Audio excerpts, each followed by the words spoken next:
the reaction and some of the overreaction, like there's a spectrum, right? There's always going to be like, did you see there was something that came out yesterday from Portland State University where Peter Boghossian and James Damore, the Google Memo guy, and Heather Heying, she was a professor at Evergreen State. I remember with the Jordan Peterson thing. Yes, Sure. And she was actually on my podcast last week with her husband, Brett Weinstein. Can't say Weinstein. Oh, so I'm not thinking of the same person. I was thinking of the person who got fired because of... She did not get fired. Oh, she didn't get fired, but they criticized her for playing a Jordan Peterson thing. Is that the same person? No. That's Lindsay. Okay, right. Lindsay something. Yeah, sure. She was in a different university. Okay. Laurier. Yeah, Canada. In Canada. Another university in Canada. This is in Portland. Anyway, so they're in the middle of this conversation, and Heather, who is she's a biologist, and she starts going over the biology of the differences between males and females that are just undeniable. And these kids get up and they start yelling that this is bullshit and fuck you and power to the people, all this crazy shit, and then they tip over the sound system, and they're the most hilarious, classical, liberal, progressive lefties. Green hair. The guy has like this puffy afro, and he's like, we don't tolerate Nazis, man. Like, these are fucking Nazis. These are biologists, you piece of shit.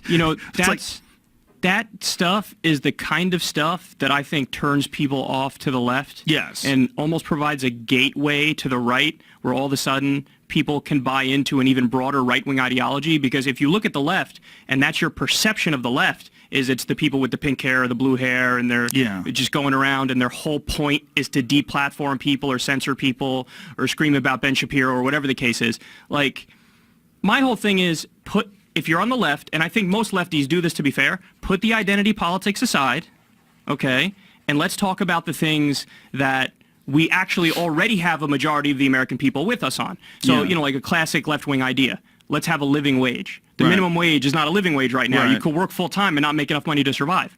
Well, if you're on the left and you go out there and you talk about, we need to fight to try to get a living wage and make our government work for us, well, then you get everybody to agree with you. Right. Even most Republicans agree with you. And you can go down the list, whether it's legalizing marijuana, 60% of the American people are now with us. Ending the wars. There was a poll that came out in 2013, so it's old, admittedly, but only 17% of the American people still wanted to be in the war in Afghanistan. And we're still there today. I'd imagine, if anything, that number probably dropped even further, and everybody's like, what are we doing in Afghanistan? Right. But isn't the problem with polls is when you ask people about it, you're not asking them if they're informed. You're just asking them. You're just asking their opinion on it, sure. Right. Well, what I was saying is about the left versus the right. Is that the real problem is anybody can be on either. So you're going to get these people that are going to disrupt this Heather Heying, lecture on biology from an informed scientific perspective, and like, fuck this, man, this is a patriarchy.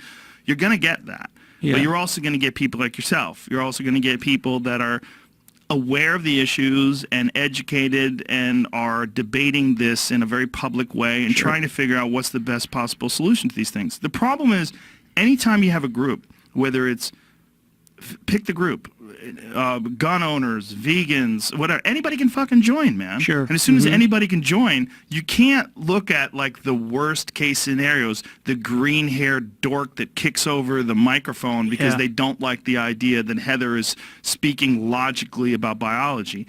Like, you have to look at like the whole thing. Sure. And we don't like to do that. We like to point at the green-haired dork and say, hey, liberals, there's your left. Sure, exactly. And, the breakdown to me is, when you look at somebody like that, they're in the category of what I would call authoritarian left, because they want to control other people's actions. They want to shut down that speech and say, your ideas are so dangerous, I don't even want to hear it. There's a whole other contingent of the left, which, again, I would argue is probably the majority of the left, which is the libertarian left, which is people like me and many others who say, listen, live and let live on social issues. Even though I don't agree with Steven Crowder or Ben Shapiro on anything, I'm never going to, try to protest to get them to not speak their mind at a school. It's foolish. It is, and it makes it look like you don't have an argument when you say, I can't let that guy talk. And then they get to go around and say, I'm so persecuted because I'm right. Right. Meanwhile, I say, okay, you want to have somebody like that go speak at college? Sure, fine, let him speak.